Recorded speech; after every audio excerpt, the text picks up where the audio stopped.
10 লাখ টাকা চাঁদাবাজি ও ভাগ বাটোয়ারার বিবরণ দিলেন সেই রিয়াদ। বৈষম্য বিরোধী ছাত্র আন্দোলনের নেতা হিসেবে রাজপথে যিনি ছিলেন সোচ্চার, সেই আব্দুর রাজ্জাক বিন সুলাইমান ওরফে রিয়াদের মুখোশ উন্মোচিত হল আদালতের খাসকামরায়। আদালতে দেওয়া স্বীকারোক্তিমূলক জবানবন্দিতে অকপটে তিনি বলেন, সাবেক সংসদ সদস্য শাম্মী আহমেদের স্বামী সিদ্দিক আবু জাফরের কাছ থেকে 10 লাখ টাকা চাঁদা আদায় করি। গত 3 আগস্ট রোববার ঢাকা মেট্রোপলিটন ম্যাজিস্ট্রেট মোহাম্মদ সেফাতুল্লার খাসকামরায় রিয়াদের দেওয়া জবানবন্দি ছিল এক অপরাধ জগতের চিত্রনাট্য।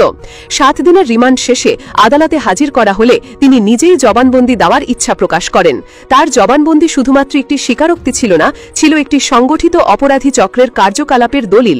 রিয়াদ জানিয়েছেন কিভাবে তারা পরিকল্পনা করে, ভয় দেখিয়ে এবং রাজনৈতিক পরিচয় ব্যবহার করে অভিজাত এলাকার বিত্তশালীদের টার্গেট করতেন। রিয়াদের জবানবন্দি থেকে বেরিয়ে আসে চাঁদাবাজির টাকার ভাগাভাগির লোমহর্ষক চিত্র। আদায় করা 10 লাখ টাকার মধ্যে নেতৃত্ব দেওয়ার সুবাদে রিয়াদ একাই নেন 5 লাখ টাকা। বাকি 5 লাখ টাকা চক্রের অন্য সদস্যের মধ্যে ভাগ করে দেওয়া হয়। নিজের পাওয়া 5 লাখ টাকা তিনি সযত্নে লুকিয়ে রাখেন ঢাকার বাড্ডার বৈঠাখালী এলাকার বাড়ির 7 তলার একটি কক্ষে। সেখান থেকে কিছু টাকা নিজের প্রয়োজনে খরচও করেন। গ্রেফতারের পর তার দেওয়া তথ্যের ভিত্তিতে পুলিশ সেই কক্ষের ওয়ার্ড্রোব থেকে 2,98,000 টাকা উদ্ধার করে। রিয়াদ আদালতে স্পষ্ট জানান, উদ্ধার হওয়া এই পুরো টাকাই শাম্মী আহমেদের বাসা থেকে নেওয়া চাঁদার অংশ।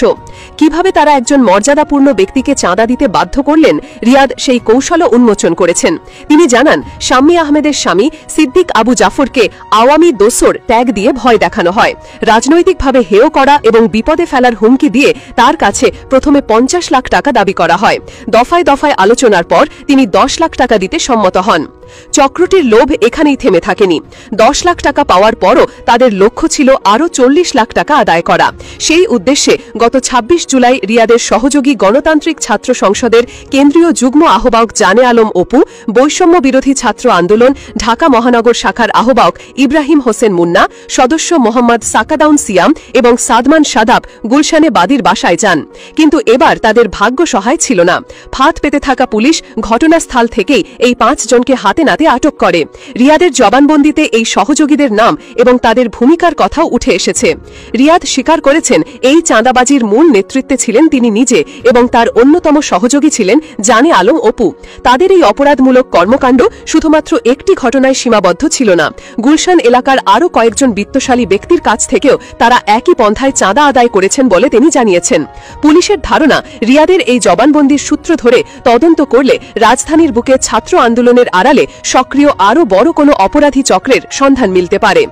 যে ছাত্র আন্দোলন অধিকার আদায়ের প্রতীক, তার নেতার এমন নৈতিক